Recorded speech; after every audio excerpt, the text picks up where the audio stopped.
राज या रजत राय सिंह। महिमा रजत के ऑफिस से निकल चुकी थी।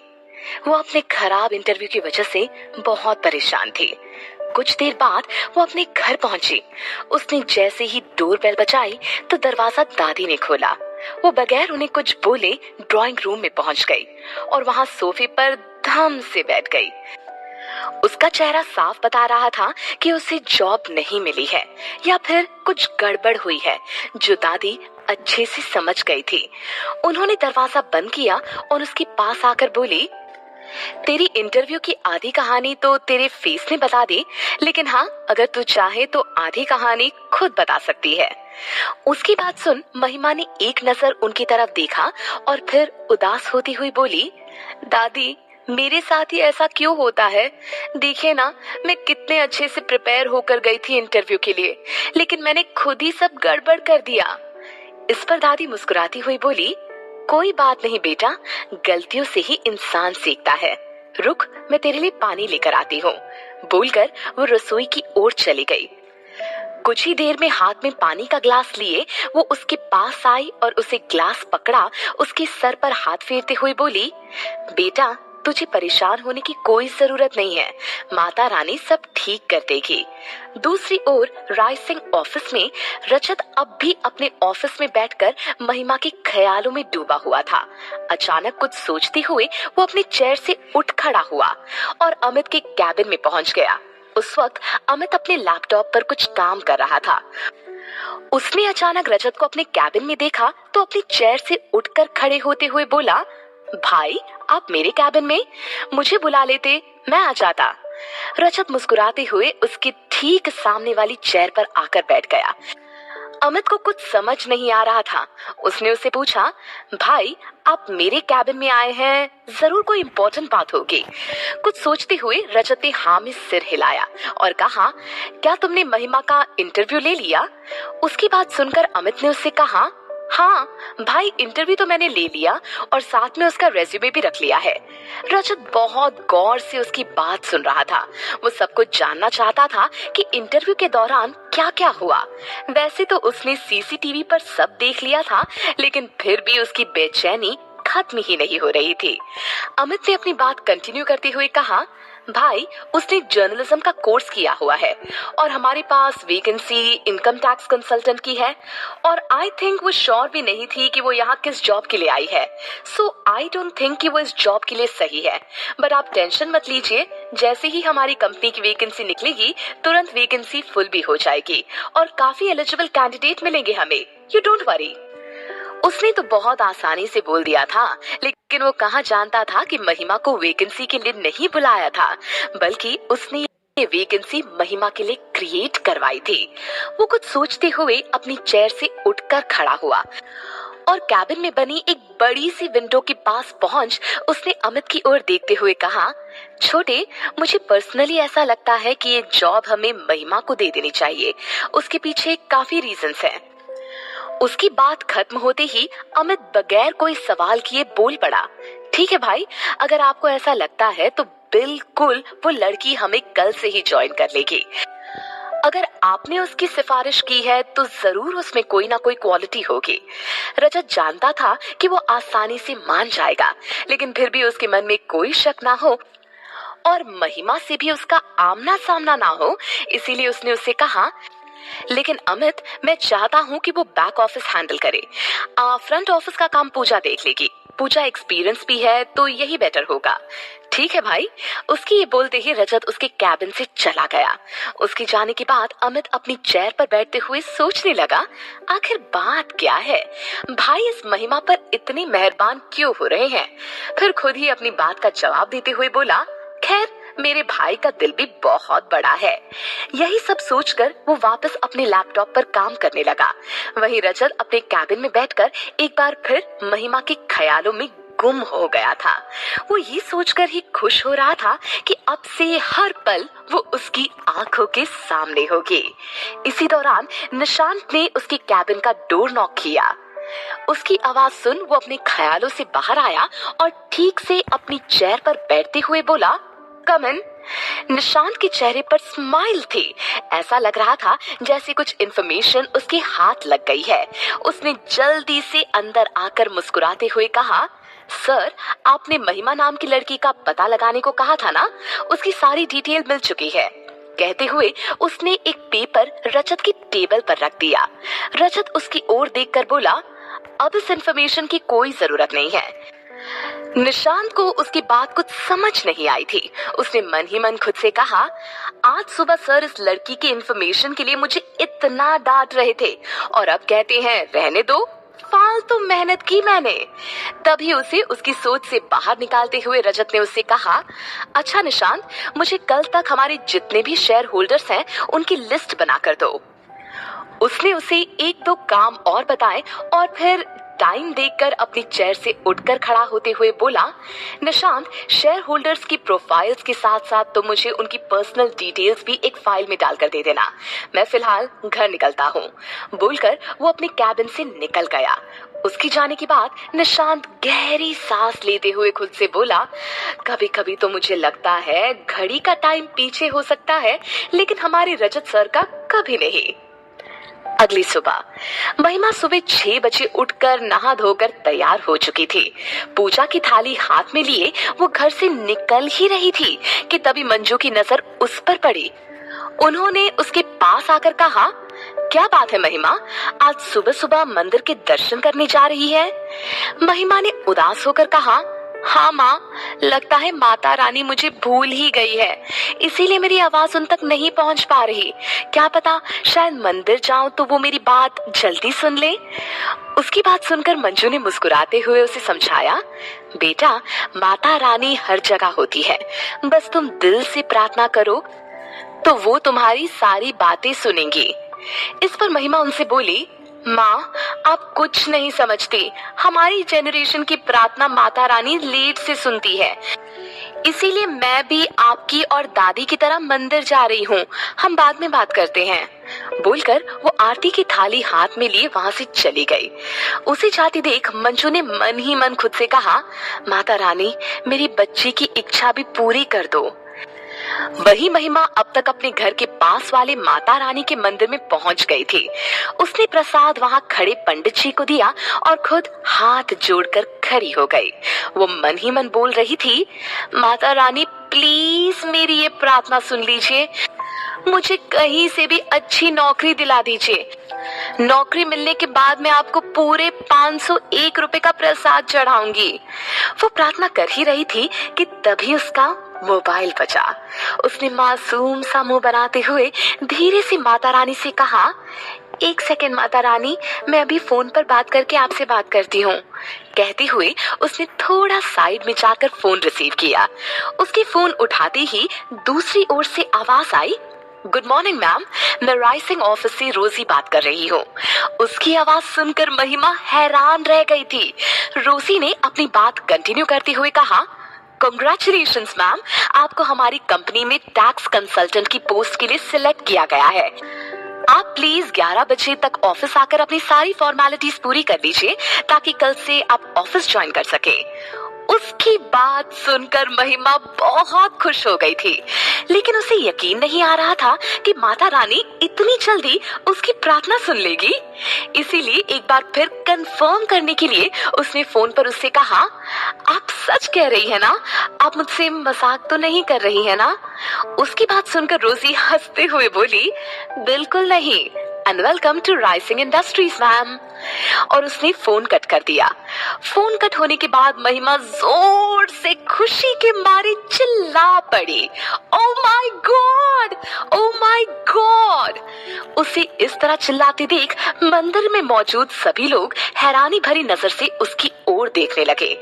सबकी नजर अपनी तरफ देख उसने खुद को कंट्रोल किया और माता रानी के सामने आकर हाथ जोड़कर खुश होती हुई बोली, thank you so much Mata Rani, आपका 501 रुपए का प्रसाद एकदम पक्का। फिलहाल मैं ये गुड न्यूज घर जाकर माँ और अपनी बेबी डॉल को सुनाती हूँ। बोलकर उसने फटाफट आरती की और वहां से चली गई। ये खबर सुनने के बाद उसके चेहरे से स्माइल जाने का नाम ही नहीं ले रही थी। वहीं उसके घर पर उसकी माँ और दादी ड्राइंग रूम में ही बैठी थी। दादी ने मंजू की ओर देखकर कहा, बस मैं चाहती हूँ मेरी बच्ची माही हमेशा खुश रहे। तूने अकेले उसे कितनी मेहनत से पाला है। कहते हुए उनकी आंखें नम हो गई। मंजू ने उनके हाथ पर अपना हाथ रखते हुए कहा, माँ छोड़िए ना पुरानी बातों को। लेकिन दादी की आंखों से आंसू लगातार बहने लगे और वो फफक कर रोती हुई बोली, आज मेरी माही एक नौकरी के लिए कितनी परेशान है। अगर मेरा बेटा मनन यहाँ होता तो क्या माही को नौकरी की कोई परेशानी होती? कभी नहीं। मनन ने बहुत गलत किया, बहुत गलत। उनकी बात सुनकर मंजू भी रो पड़ी और दादी के गले लगकर रोती हुई बोली, माँ लेकिन आपने अपने बेटे और मुझे चुना और हर कदम पर मेरा साथ निभाया।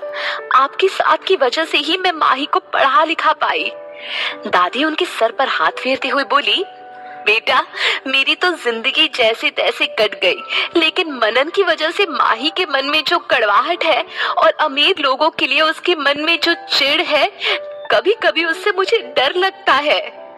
मंजू ने उन्हें समझाते हुए कहा, माँ आप फिक्र मत कीजिए, वक्त सब बदल देता है। लेकिन दादी आंखों में आंसू लिए बोली, मंजू मेरी बूढ़ी आंखों ने दुनिया देखी है, बहुत तजुर्बा है मुझे। हमारी माही के मन में अमीर लोगों के लिए जो नफरत है, वो नफरत दिन ब दिन बढ़ती जा रही है। किसी के लिए दिल में इतनी कड़वाहट रखना अच्छी बात नहीं होती बेटा, लेकिन मैं माही को समझा नहीं पा रही हूँ। मंजू अपने आंसू पोंछते हुए बोली, माँ आप टेंशन मत लीजिए, अभी वो बच्ची है, समय के साथ साथ सब ठीक हो जाएगा। इन्हीं सब बातों में घर की डोरबेल बजी। दोनों ने अपने आंसू पोंछे। उन्हें अंदाजा था कि माही ही होगी, इसीलिए दोनों ने अपना चेहरा ठीक किया और फिर मंजू अपनी जगह से उठकर बोली, मैं देखती हूँ।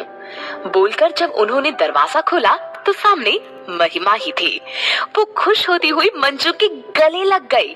मंजू उसकी खुशी में खुश तो थी, लेकिन अचानक आई इस खुशी से वो बहुत हैरान भी थी। महिमा खुश होकर घर के अंदर आई और ड्राइंग रूम में दादी के गले लग गई। दादी उसके सर पर हाथ फेरते हुए बोली, तेरा चेहरा बता रहा है कि तुझे नौकरी मिल गई, लेकिन कैसे? तू तो मंदिर गई थी ना? महिमा खुश होती हुई बोली, क्या बेबी डॉल, आपको सब कुछ पहले ही पता चल जाता है, लेकिन आपको पता है मुझे जॉब कहाँ मिली? आप सुनेंगे तो आपको यकीन ही नहीं होगा। कहते हुए वो उठकर खड़ी हो गई और खुश होती हुई बोली, आप दोनों गेस कीजिए मेरी जॉब कहाँ लगी है। उसके इस सवाल पर दादी कंफ्यूज होती हुई बोली, अरे ये हमें कैसे पता होगा, और अब जल्दी बता भी। महिमा ने अपनी माँ को भी दादी के पास बिठाया और खुद उन दोनों के बीच बैठ उन दोनों के गले में हाथ डालते हुए बोली, मुझे राय सिंह इंडस्ट्री में जॉब मिली है। इस कंपनी की चेन न्यूयॉर्क में भी है। मुझे मल्टीनेशनल कंपनी में टैक्स कंसल्टेंट की जॉब मिल गई है। कहते हुए उसने दोनों को साइड हग किया और बोली, आज फाइनली माता रानी ने मेरी प्रार्थना सुन ली। उनको ये खबर सुनाने के बाद वो अपने रूम में गई और जल्दी से ऑफिस जाने के लिए रेडी हो गई। उसने अपने साथ अपनी डॉक्यूमेंट फाइल भी रख ली। वो जैसे ही वापस ड्राइंग रूम में पहुंची तो मंजू उसकी ओर देखकर हैरान होती हुई बोली, अब तूफान कहाँ चली? माँ आज मुझे कुछ फॉर्मेलिटी करने के लिए बुलाया है, तो मैं बस ऑफिस के लिए ही निकल रही हूँ। ये बोलकर वो घर से निकल गई। उसके जाने के बाद दादी मंजू की ओर देखकर बोली, लड़की बगैर खाए पिए फिर से निकल गई, लेकिन चलो अच्छा है कि उसके चेहरे पर मुस्कुराहट तो आई। वहीं उस वक्त रजत ऑफिस में शेयर होल्डर्स के साथ मीटिंग रूम में मीटिंग ले रहा था। कुछ ही देर में उसकी मीटिंग खत्म हो चुकी थी। सारे शेयर होल्डर्स उसकी परफॉर्मेंस से काफी खुश थे। कंपनी के एक बड़े शेयर होल्डर मिस्टर खन्ना ने उसकी ओर देखकर कहा, मैंने अब तक किसी भी यंग बिजनेसमैन के साथ इतना पैसा इन्वेस्ट नहीं किया था, पर आपसे मिलने के बाद मेरी टेंडेंसी पूरी तरह से चेंज हो चुकी है। अब मैं आपकी कंपनी के साथ डबल इन्वेस्टमेंट करना चाहूंगा। उसकी बात सुनकर रजत मुस्कुराते हुए बोला, माय प्लेजर। और कुछ फॉर्मेलिटी होने के बाद मीटिंग खत्म हो गई। सारे लोग मीटिंग रूम से बाहर चले गए थे, लेकिन रजत अब भी मीटिंग रूम में ही था।